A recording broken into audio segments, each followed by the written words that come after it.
வணக்கம். உங்களை வேதியியல் தமிழிற்கு வரவேற்கிறேன். இந்த கெமிஸ்ட்ரி 24x7 நெடுந்தொடரில் நம்ம முந்தைய போட்டித் தேர்வு வினாக்களை ஒன்றாக பார்த்துக்கிட்டே வர்றோம். அந்த அடிப்படையில் நம்ம இன்னைக்கு ஒரு கேள்வியை பற்றி பார்க்க போகிறோம். அதற்கு முன்னதாக நம்ம சேனலுக்கு யாரும் இன்னும் சப்ஸ்கிரைப் பண்ணாமல் இருந்தீங்கன்னா சப்ஸ்கிரைப் பண்ணுங்கள். வாங்க இன்னைக்கு என்ன கேள்வின்னு சொல்லி நம்ம பார்க்கலாம். இக்கேள்வியானது CSIR 2017 ஆண்டு கேட்கப்பட்ட கேள்வி. ஸோ இந்த கேள்வி ஒரு ஹெக் ரியாக்ஷன் சம்பந்தப்பட்ட கேள்வி. இந்த கேள்வியின்படி இந்த substrate palladium acetate triphenyl phosphine silver carbonate பயன்படுத்தும் பொழுது நமக்கு ஏங்கிற ஒரு இன்டர்மீடியேட் கிடைக்குது. இந்த ஏங்கிற இன்டர்மீடியேட் ஃபர்தராக கன்வெர்ட் ஆகிறப்ப பிங்கிற ஒரு ப்ராடக்டை கொடுக்குது. கீழே 4 ஆப்ஷன்ஸ் கொடுத்துருக்காங்க. வாங்க எது சரியான ஆப்ஷன் சொல்லி நம்ம சேர்ந்து கண்டுபிடிக்கலாம். ஸோ முதல்ல இந்த வினையை எழுதிக்கலாம். இந்த வினையோட ரியாக்ஷன் கண்டிஷனை பார்த்தோன்னே நமக்கு தெரிஞ்சிருக்கும். இது ஒரு ஹெக் ரியாக்ஷன் கண்டிஷன். ஹெக் ரியாக்ஷன் பற்றி நம்ம ஏற்கனவே நம்ம சேனலில் விரிவாக பார்த்துருக்கோம். அதோட கேட்டலிட்டிக் சைக்கிள் மற்றும் 2 டிஃப்ரெண்ட் மெக்கானிசம், அதாவது நியூட்ரல் பாத்வேல எப்படி போகும், கேட்டயானிக் பாத்வேல எப்படி போகும் மற்றும் நிறைய எக்ஸாம்பிள்ஸ் நம்ம பார்த்துருக்கோம். யாரும் பார்க்கல அப்படின்னா டிஸ்கிரிப்ஷனில் லிங்க் இருக்குது, பாருங்கள். சரி, நம்ம கேள்விக்கு வருவோம். இப்போ இந்த சப்ஸ்ட்ரேட்டை பாருங்கள். ஸோ இந்த அல்கீனில் ஒரு அயோடின் ஆட்டம் இணைஞ்சிருக்கு. ஸோ இங்கே தான் முதல்ல நம்ம வினை நிகழப்போகுது. அதற்கு முன்னதாக ஹெக் ரியாக்ஷனில் முதல்ல ஆக்டிவ் கேட்டலிஸ்ட் ஜெனரேஷன் தான் அதனோட முதல் படி. அதன்படி பார்க்குறப்ப முதல்ல ஆக்டிவ் கேட்டலிஸ்ட் ஜெனரேட் ஆகும். ஸோ இந்த வினைக்கு பெல்லாடியம் 0 கேட்டலிசிஸ் தேவைப்படும். ஸோ இங்கே பெல்லாடியம் 0 ஜெனரேட் ஆன பிறகு இந்த சப்ஸ்ட்ரேட் கூட முதல்ல உங்களுக்கு என்ன நடக்கும்னா ஆக்சிடேட்டிவ் அடிஷன் நடக்கும். ஸோ அப்படி ஆக்சிடேட்டிவ் அடிஷன் நடக்கிறப்ப இந்த பெல்லாடியம் இங்கே இருக்கக்கூடிய கார்பன் அயோடின் பாண்டுக்கு இடையில் இன்சர்ட் ஆகும். ஸோ இன்சர்ட் ஆகிறப்ப நமக்கு இந்த பெல்லாடியம் காம்ப்ளெக்ஸ் இன்டர்மீடியேட்டாக கிடைக்கும். இதன் பிறகு இங்கே என்ன நடக்கும் அப்படின்னா இங்கே சில்வர் கார்பனேட் பயன்படுத்தியிருக்கோம். ஸோ சில்வர் கார்பனேட் பயன்படுத்துகிறப்ப இங்கே இருக்கக்கூடிய அயோடைடு குரூப்பை உடனடியாக சில்வர் அயோடைடாக வீழ்படிவு ஏற்படும். ஸோ இதனோட முடிவில் உங்களுக்கு என்ன கிடைக்கும் அப்படின்னா ஒரு கேட்டயானிக் காம்ப்ளெக்ஸ் உங்களுக்கு கிடைக்கும். ஸோ இது பெல்லாடியம் கேட்டயானிக் காம்ப்ளெக்ஸ். சரியா? பொதுவாக நம்ம எலக்ட்ரான் ரிச் அல்கீன் நம்ம பயன்படுத்தியிருந்தோம் அப்படின்னா உங்களுக்கு இந்த மாதிரி கேட்டயானிக் காம்ப்ளெக்ஸ் ஜெனரேட் பண்ணோம் அப்படின்னா அந்த வினை ரொம்ப வேகமாக நடக்கும். அதற்காக அதை பயன்படுத்துவாங்க. ஸோ இப்போ இந்த வினை எதன் வழியில் போகுது? கேட்டயானிக் மெக்கானிசம் வழியில் போக போகுது. ஸோ அதே வேளையில் பாருங்கள், இந்த பெல்லாடியம் இங்கே இருக்கக்கூடிய அல்கீனோட அது கோஆர்டினேட் ஆகிருக்கு. ஸோ இதற்கு அடுத்த படியில் என்ன நடக்கும் அப்படின்னா கார்போ பெல்லடேஷன் நடக்கும். அதற்கு முன்னதாக நம்ம என்ன பார்க்கணும் அப்படின்னா ஸ்டீரியோ கெமிஸ்ட்ரி பார்க்கணும். இப்போ எடுத்துக்காட்டாக பார்த்தீங்க அப்படின்னா இங்கே பார்த்தீங்க அப்படின்னா ஒரு மெத்தில் குரூப் இருக்குது.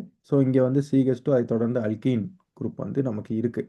ஸோ இங்கே ஸ்டீரியோ கெமிஸ்ட்ரி எதுவும் மென்ஷன் பண்ணல அப்படின்னா அது என்னென்னா ஒரு ரெசிமிக் காம்பவுண்ட்.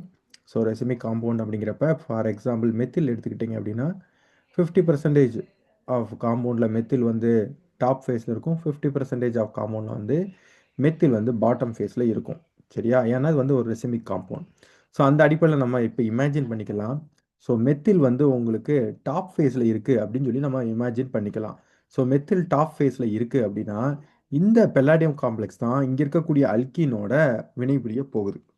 இங்கே இருக்கக்கூடிய பெல்லாடியம் கேட்டயானிக் காம்ப்ளெக்ஸ் தான் இங்கே இருக்கக்கூடிய அல்கீனோட கார்போ பெல்லடேஷன் வினைக்கு உட்பட போகுது.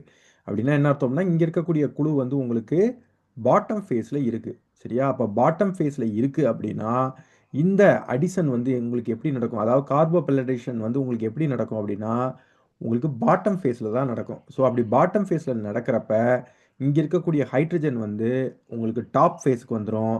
அதே வேளை இங்கே இருக்கக்கூடிய பெல்லாடியம் பார்த்தீங்க அப்படின்னா உங்களுக்கு பாட்டம் ஃபேஸுக்கு வந்துடும். ஓகே. ஸோ இப்போ பார்த்தீங்க அப்படின்னா உங்களுக்கு கார்போ பெல்லடேஷன் நடைபெற்றுச்சு அப்படின்னா உங்களுக்கு இந்த மாதிரி ஒரு இன்டர்மீடியேட் கிடைக்கும். ஸோ இதுதான் நம்மளோட இன்டர்மீடியேட் ஏ. ஸோ இதன் பிறகு நமக்கு என்ன நடக்க போகுது? சின் பீட்டா ஹைட்ரேட் எலிமினேஷன் நடக்க போகுது. இப்போ பார்த்தீங்க அப்படின்னா பெல்லாடியம் உங்களுக்கு பாட்டம் ஃபேஸில் இருக்குது. ஸோ இதற்கு அருகில் இருக்கக்கூடிய கார்பனில் இருக்கக்கூடிய ஹைட்ரஜனை எடுத்துக்கிட்டு தான் அது சின் பீட்டா ஹைட்ரேட் எலிமினேஷனுக்கு போகும். இப்போ அருகில் பார்த்தீங்கன்னா இங்கே ஒரு கார்பன் இருக்குது, இங்கே ஒரு கார்பன் இருக்குது. பட் இந்த கார்பனில் பார்த்தீங்க அப்படின்னா இங்கே இருக்கக்கூடிய ஹைட்ரஜன் உங்களுக்கு டாப் ஃபேஸில் இருக்குது. அதே வேளையில் இங்கே இருக்கக்கூடிய பெல்லாடியம் சென்டர் பாட்டம் ஃபேஸில் இருக்குது. அப்போ இந்த ஹைட்ரஜனை எடுக்க முடியாது. சரியா? அதே வேளையில் இங்கே இருக்கக்கூடிய கார்பனில் 2 ஹைட்ரஜன் ஆட்டம் வந்திருக்கு. அப்போ ஒரு ஹைட்ரஜன் வந்து டெஃபினெட்லி உங்களுக்கு பாட்டம் ஃபேஸில் தான் இருக்கும்.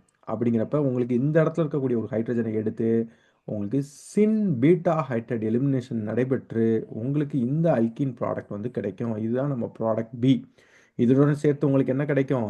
இந்த பெல்லாடியம் கார்பனேட் காம்ப்ளெக்ஸும் உங்களுக்கு கிடைக்கும். இந்த பெல்லாடியம் கார்பனேட் காம்ப்ளெக்ஸ் வந்து அதற்கு அடுத்த படியில் பெல்லாடியம் ஜீரோ கேட்டலைசிஸை வெளித்தள்ளும். எதன் வழியில் அப்படின்னு பார்த்தீங்கன்னா ரிடக்டிவ் எலிமினேஷன் ஆகி அப்படி வெளித்தள்ளும் பொழுது உங்களுக்கு பைகார்பனேட் அயான் வந்து உங்களுக்கு பை ப்ராடக்டாக கிடைக்கும். சரி, வாங்க நம்ம கேள்விக்கு போகலாம். கேள்விக்கு போகிறதுக்கு முன்னாடி நம்மளோட கேள்வியில் வந்து பெல்லாடியம் எல்என் கொடுத்துருக்காங்க. ஸோ இங்கே இருக்கக்கூடிய நம்மளோட ஸ்ட்ரக்சரில் வந்து பார்த்தீங்க அப்படின்னா பெல்லாடியம் எல்எல் இங்கே ஒரு கார்பனேட் காம்ப்ளெக்ஸ் வந்து போட்டிருக்கோம். ஸோ இதற்கு பதிலாக நம்ம காமனாக எல்என் அப்படின்னு நம்ம அதை குறிக்கலாம். அதற்கடுத்து இங்கே முக்கியமாக தெரிஞ்சுக்க வேண்டியது என்ன அப்படின்னு பார்த்தீங்க அப்படின்னா இங்கே கொடுத்துருக்கக்கூடிய எல்லா ஸ்டீரியோ கெமிஸ்ட்ரியும் relative stereochemistry, absolute stereochemistry கிடையாது. ஏன் அப்படின்னா நமக்கு இங்கே கொடுத்துருக்கக்கூடிய காம்பவுண்ட் அதாவது சப்ஸ்ட்ரேட் வந்து நமக்கு ரெசிமிக் காம்பவுண்ட். ஸோ அதனால் இங்கே ப்ரெசன்ட் பண்ணியிருக்க எல்லா ஸ்டீரியோ கெமிஸ்ட்ரியும் ரிலேட்டிவ் ஸ்டீரியோ கெமிஸ்ட்ரி. அப்படின்னா என்ன மீனிங் அப்படின்னா உங்களுக்கு இது வந்து மிக்சர் ஆஃப் எனன்ஷியோமர்ஸாக இருக்கும். சரி, நம்ம கேள்விக்கு போகலாம். ஸோ இது வரைக்கும் நம்ம விவாதிச்ச ஒரு அடிப்படையில் பார்க்குறப்ப இங்கே கொடுத்துருக்கக்கூடிய விடைகளை மிகவும் சரியான விடை வந்து ஆப்ஷன் 1 தான். உங்களுக்கு இந்த விரிவுரை பிடிச்சிருந்துச்சுன்னா லைக் பண்ணுங்கள், ஷேர் பண்ணுங்கள், கமெண்ட் பண்ணுங்கள். இது போன்ற கேள்விகள் அடிக்கடி வரணும் அப்படின்னா வேதியியல் தமிழிற்கு சப்ஸ்கிரைப் பண்ணுங்கள். மீண்டும் இன்னொரு கேள்வியில் சந்திக்கும் வரை நன்றி நண்பர்களே.